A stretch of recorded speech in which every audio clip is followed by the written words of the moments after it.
میں گزارش کروں نظم کے معروف شاعر جناب راہی شاہدی سے کہ وہ تشریف لائیں اور اپنے کلام سے ہم لوگوں کو لگا دیں۔ محترم جناب راہی شاہدی تشریف لائیں۔ ان کا دھماکہ اور دوستی، ان دونوں پہلوؤں کو ذرا ملاحظہ فرمائیں کہ جو ہاتھ تم نے بڑھایا تھا دوستی کے لیے، ملاحظہ ہو کہ جو ہاتھ تم نے بڑھایا تھا دوستی کے لیے، ہوا جو ایک دھماکہ تو ہاتھ کھینچ لیا، ہوا جو ایک دھماکہ تو ہاتھ کھینچ لیا۔ ہمیں خوشی تھی کہ یہ ہاتھ ہے ادیب کا ہاتھ، ملاحظہ فرمایا کہ ہمیں خوشی تھی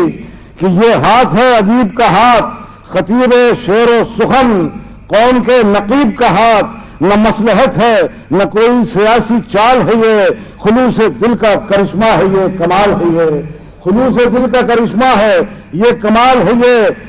اس کے بعد بند ملاحظہ فرمائیں کہ تمہارے ملک میں بھی، تمہارے ملک میں ایسے عناصر آج بھی ہیں جو بغض و نفرت و جنگ و جدل کا مائل ہے۔ تمہارے ملک میں ایسے عناصر آج بھی ہیں جو بغض و نفرت و جنگ و جدل پہ مائل ہے، اور ہمارے ملک میں بھی ایسے لوگ بستے ہیں جو دوستی کے نہیں دشمنی کے قائل ہیں،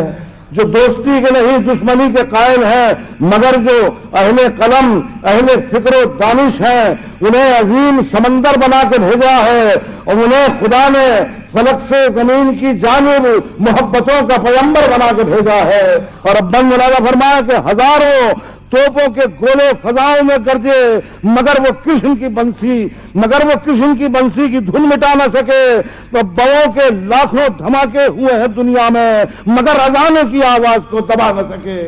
دلوں میں جتنے گڑھے کھودے ہیں سیاست نے، اٹھو ہم اہل قلم مل کے یہ گڑھے پھاندیں، اور ہزاروں بہنیں ادھر منتظر کھڑی ہیں برسوں سے، ادھر سے بھائی جو آئے تو راکھیاں باندھیں، ادھر سے بھائی جو آئے تو راکھیاں باندھیں۔ ہمارے سینوں میں دل بھی ہے اور زبان بھی ہے، ہمارے سینوں میں دل بھی ہے اور زبان بھی ہے، بموں کے سارے دھماکوں کو ہم مٹا دیں گے۔ محبتوں کی صدا تم ادھر بلند کرو، ادھر سے ہم بھی صدا میں صدا ملا دیں گے، ادھر سے ہم بھی صدا میں صدا ملا دیں گے۔